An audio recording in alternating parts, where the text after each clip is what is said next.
예수님이 이 세상에 계실 때 죽은 사람을 살리신 이야기가 성경에 3번 기록되어 있습니다. 첫째는 회당장 야이로의 딸을 살리신 사건입니다. 두 번째는 오늘 우리가 살펴본 나인성 과부의 아들을 살리신 사건이 두 번째 사건입니다. 세 번째는 기억하고 계십니까?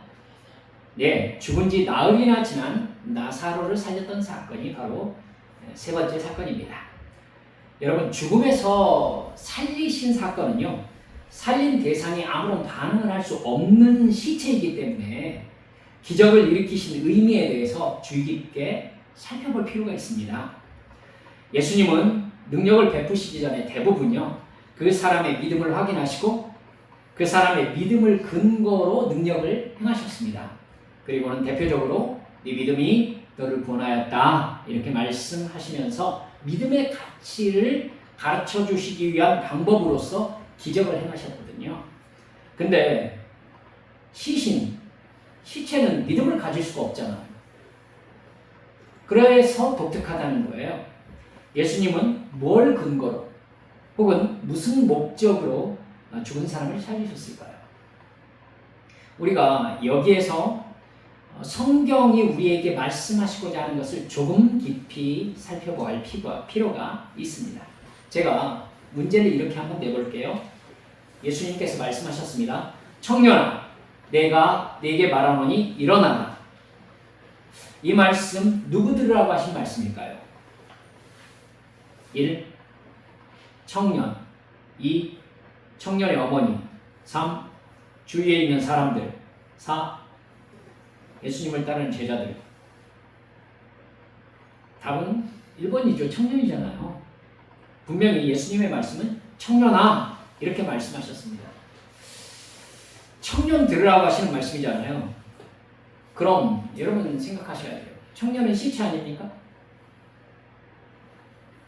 언뜻 그냥 지나칠 수 있는지 몰라도 사실 예수님께서 명령하고 있다면 누군가는 그 명령을 듣고 순종하는 대상자여야 하잖아요.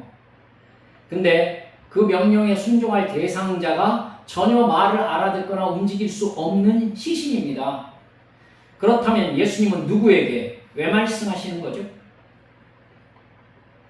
이해를 돕기 위해서 질문을 제가 한 경우를 더 말씀을 드려봅시다.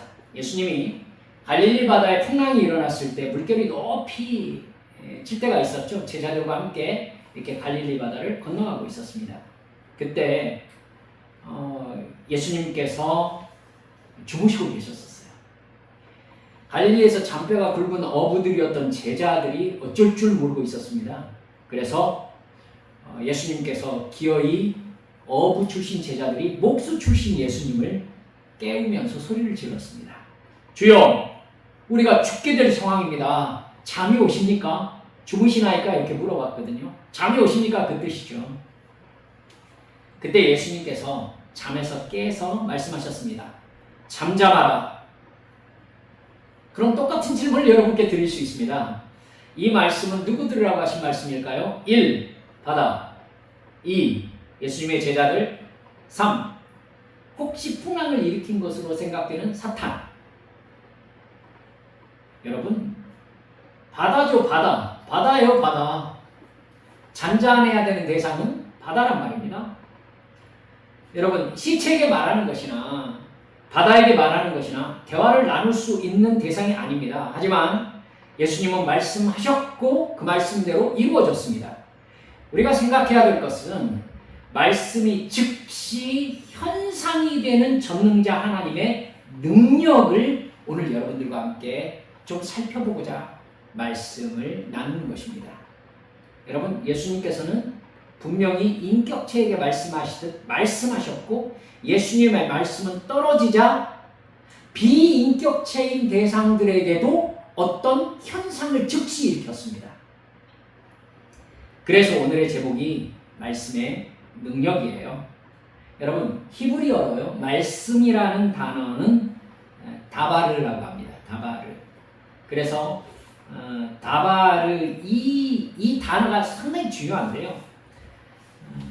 다바르는요, 말씀 이런 뜻을 가지고 있지만 일, 사건 사물이라는 뜻도 가지고 있어요. 그러니까 뜻이 굉장히 광범위하죠. 히브리어로 말하다라는 동사는 다바르콰르 이렇게 얘기합니다. 자세한 의미는 말이 차례대로 뒤따르게 하다 이런 뜻이고요. 또 뒤에 있는 것을 앞으로 몰다 이런 뜻도 가지고 있어요. 그러니까 히브리어 다바르는요, 말과 행동을 동시에 가리키는 말인 거예요. 아마 이런 언어는 히브리어밖에 없을 거예요. 어떻게 말과 행동이 같을 수 있습니까? 단어가. 그러니까 이스라엘 사람들에게 말하다와 행하다는 다른 의미가 아닌 거예요. 히브리어 말은 곧 일, 사건을 의미합니다. 이런 말의 의미를 가장 잘 드러내고 있는 성경 말씀이 창세기 1장이에요. 창세기 1장. 창세기 1장은 무에서 유를 창조하시는 하나님의 창조 행위에 대해서 기록하고 있는 말씀이죠. 아무것도 없는 상태에서 하나님은 빛이 있으라 이렇게 말씀하셨습니다. 여러분, 이 말을 히브리 어순으로 보면 명령법으로 기록되어 있거든요. 명령법. 명령법은 주어가 생략되어 있습니다. 주어가 생략된 채 동사를 가장 앞세우잖아요. 영어를 보면. 그래서 동사가 앞에 있는 어순으로 나오거든요. 그럼 명령법에서 왜 주어가 빠질까요? 왜? 명령은 이미 그 말을 듣는 대상이 전제되어 있기 때문에 그렇죠. 있는 거예요, 원래. 그러니까 명령이라는 것은 앞에 대상이 없으면 할 수가 없는 행동이니까 굳이 주어를 언급할 필요가 없는 겁니다. 여러분, 그러면은 창세기 1장은 명령법을 사용하기 되게 어색한 환경이라는 걸 여러분 아셔야죠. 그렇죠? 여러분, 아무것도 없기 때문에 그래요. 그때는 무잖아요, 무. 아무것도 없잖아요. 그러니까 말씀을 한다고 해가지고 그 말씀을 누가 듣고 이해할 수 있는 대상이 없어요. 근데 빛이 있으라 하니까 빛이 있었습니다. 이제 우리가 영적으로 눈치가 좀 있으니까 깨달을 수 있습니다. 하나님 말씀은 누가 들어서 순종하기 전에 그 말씀 자체가 능력이라는 걸 믿으시기 바랍니다. 할렐루야. 이게 성경의 굉장히 중요한 원칙 중에 하나예요. 하나님은 말씀하시는데 말씀은 말씀 자체가 인격으로서 일합니다. 이게 성경이에요. 하나님의 말씀은 하나님에게서 나오는 즉시 하나님의 목적을 이루는 실제적인 움직임, 사건, 일을 만들어냅니다. 이게 하나님의 말씀의 능력이에요. 하나님이 빛이 있으라고 하니까 그대로 빛이 마치 옛날부터 있었던 것처럼 그 자리에 있었습니다. 여러분, 말씀드린 기억이 납니다만은 여러분, 태양은 핵융합 반응을 일으키잖아요. 이 아주 복잡한 압력과 열과 이래가지고 핵융합 반응을 일으키거든요. 근데 하나님은 빛이 있으라고 하시면서 핵융합 반응의 방정식을 명령하지 않으셨어요. 그냥 빛이 있으라고 하니까 그 모든 복잡한 화학 방정식이 마치 옛날부터 있었던 것처럼 그냥 그 자리에 쫙 하고 나타난 겁니다. 이게 하나님의 말씀의 능력이에요. 하나님은 말씀하시면 그 말씀은 직접 그 현상을 일으킵니다. 여러분, 하나님의 말씀 자체가 곧 일이요 사건을 일으키는 능력이 된다는 것 절대 잊지 마시기 바랍니다. 하나님의 말씀은 하나님의 뜻을 이루는 살아있는 능력 자체입니다. 사람의 말과 하나님의 말이 달라요. 이 말씀을 받아서 히브리서 4장 12절에서 14절에서는 이렇게 말씀하십니다. 하나님의 말씀은 어떻게? 하나님의 말씀은 살았고 운동력이 있어 좌우의 날선 어떤 검보다도 예리하며 혼과 영과 및 관절과 골수를 찔러 쪼개기까지 하며 또 마음의 생각과 뜻을 감찰하시나니 지으신 것이 하나라도 그 앞에서 나타나지 않음이 없느니라. 할렐루야. 예, 그렇습니다. 이게 말씀의 비밀이에요. 하나님의 말씀은 하나님에게서 떨어지면 반드시 그 말씀 자체가 하나님의 말씀의 목적을 이루어냅니다. 하나님의 말씀은 하나님의 능력이고 그 능력은 없는 것을 있게 하시는 창조의 능력입니다. 그렇기 때문에 요한복음 1장 1절이 뭐라고 하죠? 태초에 말씀이 계시니라. 여러분, 말씀은 계실 수 없어요. 그죠? 근데 말씀이 계셨다라고 말해요. 말씀이 계시니라. 이 말씀이 하나님과 함께 계셨으니 이 말씀은 곧 하나님이십니다. 예. 하나님의 말씀과 하나님의 존재는 동격이라고 말씀하고 있는 거예요. 요한복음에서. 여러분, 이 전제를 가지고서 이 사건을 바라보면은 이제 예수님이 어떤 분이신지에 대해서 우리가 좀 더 깊이 알 수 있게 됩니다. 나인성 과거의 아들을 살리신 사건을 보면은 없는 것을 있게 만드시는 하나님의 말씀의 능력이 절묘한 상황 속에서 강조되고 있어요. 나인이라는 성, 여러분 나인성이라고 하잖아요. 나인이라는 이 성의 이름 뜻이 뭐냐면요, 즐거움, 기쁨, 희락이라는 뜻입니다. 즐거움과 기쁨. 근데 여러분, 지금 상황을 여러분께서 상상하셨겠지만 그 즐거움과 기쁨의 성에서 뭐가 나오고 있어요? 시체가 나오고 있어요. 죽음의 관이 나오고 있습니다. 그것도 여러분, 과부의 아들의 관이 나오고 있어요. 이러면 이 여인은 세상에서 가장 비참한 사람이라고 해도 과언이 아닐 거예요. 그렇죠? 어쩌면 가장 고통스럽고 부당한 죽음이 기쁨의 성에서 나오고 있는 장면이 지금 오늘 본문 말씀이에요. 죽음과 슬픔과 절망의 행렬이에요. 여러분, 과부는 언젠가 똑같은 이 길을 자기 남편을 관에 넣어서 메고 나왔을 것입니다. 그렇죠? 남편이 없으니까. 남편이 죽었던 그때에는 누가 있었겠어요? 자기 곁에 아들이 있었겠죠. 그렇죠? 예. 이 여인은 남편을 그렇게 관으로 보내면서 아들에게 얘기했을 것입니다. 아들아, 이제 나에겐 너밖에 없다. 내 인생의 모든 소망은 이제 누구다? 너다. 그렇습니다. 과부는 언젠가 그렇게 자기 애들에게 말하면서 아들이 있으니까 남편이 죽었던 그 가슴 찢어지는 눈물을 참았을 것입니다. 그리고 아들을 키우면서 남편을 잃은 그 외로움을 견뎠겠지요. 근데 그랬던 그 길을 이제 다시 아들을 관에 넣어서 장례하고자 나아오고 있는 것입니다. 여러분, 조선시대 같으면 이 여자한테 누구라고 했을까요? 남편 잡아먹고 자식 잡아먹은 여자라고 해서 천대하고 욕하고 막 그랬겠죠? 얼마나 서러웠겠습니까? 이제 여인은 남편이 죽었을 때 아들 때문에 참았던 눈물을 하염없이 흘리면서 아들의 관을 뒤따르고 있습니다. 이제 이 여인의 소망이 사라져버린 것이죠.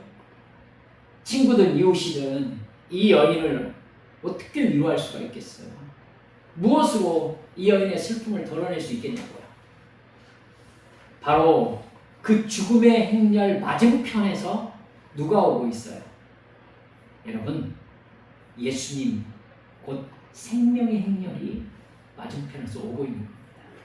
죽음의 관과 예수님의 생명의 행렬이 맞부딪혔어요. 중간에서. 여러분, 이 말씀 바로 앞에 예수님이 어떤 일을 하셨느냐면요, 백부장의 하인을 말씀으로 낫게 하셨어요. 백부장의 하인. 백부장이 제 하인이 몹시 고통스러워합니다. 병을 낫게 해주실 수 있겠습니까? 그러니까 예수님 뭐라고 하셨냐면, 내가 가서 고쳐주리라.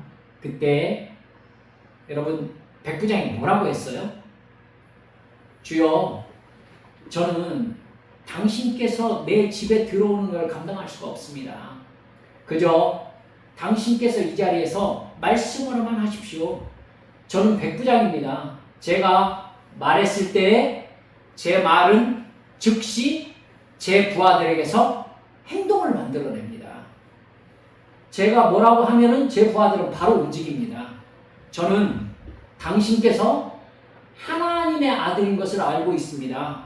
당신이 말씀만 하시면 제 하인은 바로 나을 것입니다. 이게 백부장의 믿음이었거든요. 그러니까 예수님께서 놀랬죠. 주위를 둘러보시면서 내가 이스라엘의 어느 누구에게서도 이런 믿음을 본 적이 없다라고 말씀하시면서 네 믿음대로 될 것이다 라고 축복하십니다. 여러분, 백부장이 그 믿음을 믿고 집으로 돌아갔을 때 하인은 이미 나아 있었습니다. 여러분, 예수님께서 지금 이 일들을 통해서 무슨 얘기를 하고 있는지 아시겠죠? 말씀이 곧 능력이라는 얘기를 이미 앞에서 해오고 있는 중이신 거예요. 근데 그 말씀의 능력이 나인성 과부에게서는 어떤 능력까지 있다? 병든 자를 살리는 능력뿐만 아니라 죽은 자를 살리는 능력이 있는 것이 곧 하나님의 말씀이다 라는 이야기를 하고 계시는 거예요. 예수님은 생명과 능력과 소망의 행렬로서 죽음의 행렬을 딱 맞부딪히고 예수님께서 즉시 이 여인의 절망과 슬픔을 불쌍히 여기십니다. 예수님은요, 이 죽음의 행렬에 대해서 아무런 말씀을 하지 않습니다. 누구의 믿음을 물어볼 것도 없이 예수님이 먼저 움직이세요. 과부에게 가가지고 예수님이 뭐라고 하세요? 울지 마라, 울지 마라. 그리고는 관에 손을 대시고, 그러니까 관을 맨 사람들이 멈췄죠. 청년아, 내가 내게 말하노니 이런 빛이 있으라고 말씀하신 순간 빛이 있게 되었던 하나님의 창조의 말씀이 그 자리에 울려 퍼진 것입니다. 즉, 그 말씀은 누구 들으라고 하신 말씀이라기보다는 하나님의 능력의 선포의 말씀이었던 것입니다.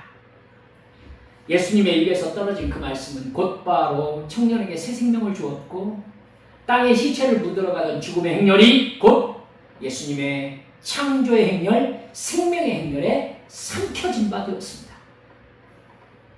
똑같은 일이 무덤에 들어간 지 4일이나 되었던 나사로에게 일어났고 똑같은 일이 죽었던 회당장 야이로의 딸에게 일어났습니다. 그러기에 예수님께서 뭐라고 하셨느냐면 따라서 합시다. 내가 곧 부활이요 생명이니 나를 믿는 자는 죽어도 살 것이다. 나를 믿는 자는 죽어도 살 것이다. 그렇습니다. 예수님께서는요, 당신의 말씀으로 생명과 부활을 창조하시는 능력의 하나님이십니다. 할렐루야. 여러분, 어떤 것도 아들이 죽었다는 현실을 뒤집을 수는 없어요. 절대 상황이었고요.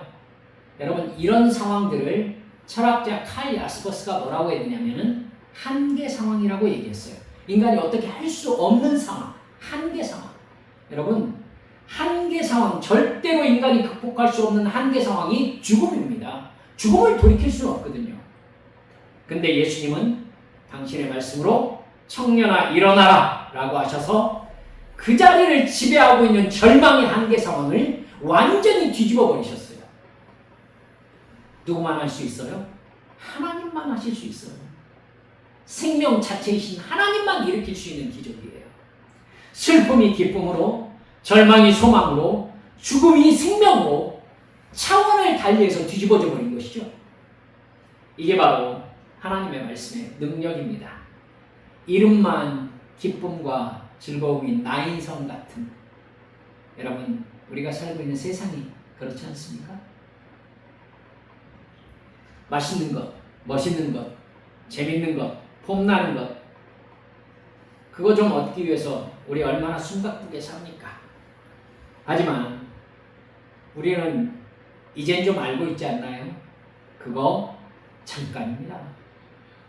여러분, 제가 이런 말 하게 될 줄 몰랐습니다만 제 아들, 제 딸의 나이 생각해보면요, 제가 정말 얼마 전에 저 나이였던 것 같은 생각이 진짜 들어요. 여러분, 순간이에요.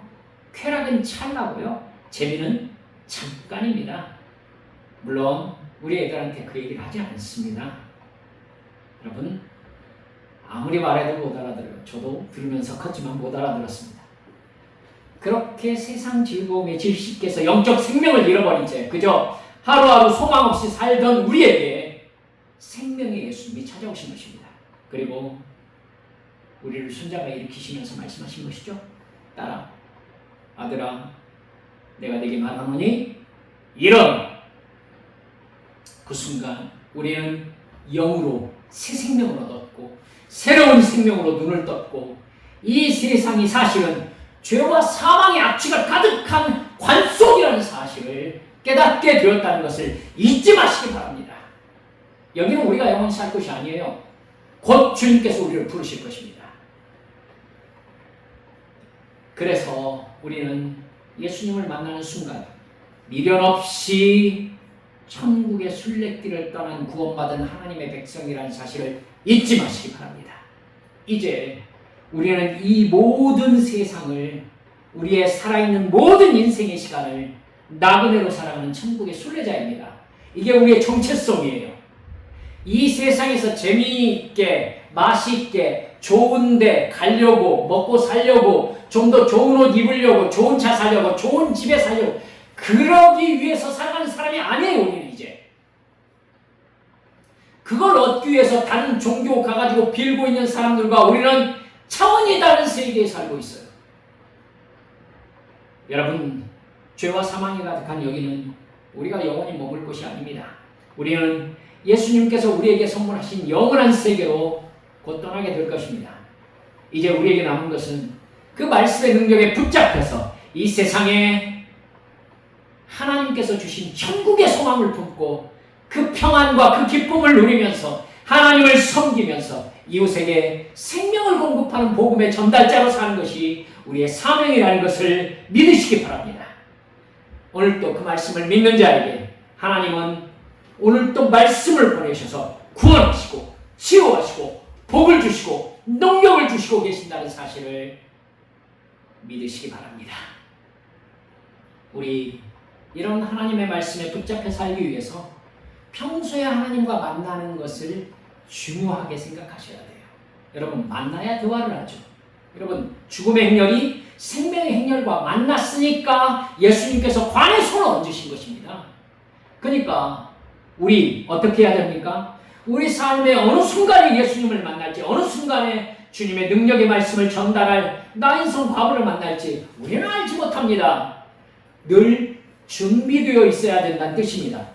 늘 성령 충만해야 하고 늘 말씀에 붙잡혀 있어야 합니다. 예배 시간을 여러분 소중히 여기시기 바랍니다. 잘 오셨어요. 하나님께 온전히 드리는 예배되도록 예배를 위한 기도와 경건한 마음가짐으로 우리 주님의 얼굴을 뵙는 마음으로 교회를 찾아 나오시고 예배 자리에 앉으셔야 합니다. 온전히 주님께 드리는 예배와 기도 시간 소중히 여기십시오. 제가 모태신앙입니다마는 저는 하나님을 예배 중에 늘 만났습니다. 성령께서 예배 중에 저에게 임하셨습니다. 정말 오래된 얘기입니다마는 중학교 2학년 때 수련의 첫 밤 예배 시간에 저에게 임하셨던 성령님의 역사를 저는 잊을 수가 없습니다. 3박 4일 동안 저는 한숨도 자지 못하고 교회 2층에서 날을 새면서 울부짖으며 제 죄를 회개했었습니다. 제가 성령 충만했던 순간입니다. 여러분, 예배에 나와 우리 하나님을 간절히 사모하는 자에게 주님은 성령을 주시겠다고 약속하셨습니다. 이 성령을 받으셔야 돼요. 받으셔야 돼요. 부르짖는 기도를 사모하면서 하루를 시작하고 마치는 고요의 시간에 우리 주님과 함께 머무를 수 있는 영적인 감각이 있으셔야 되고 자기 컨트롤이 있으셔야 됩니다. 기도하며 말씀을 묵상하셔야 됩니다.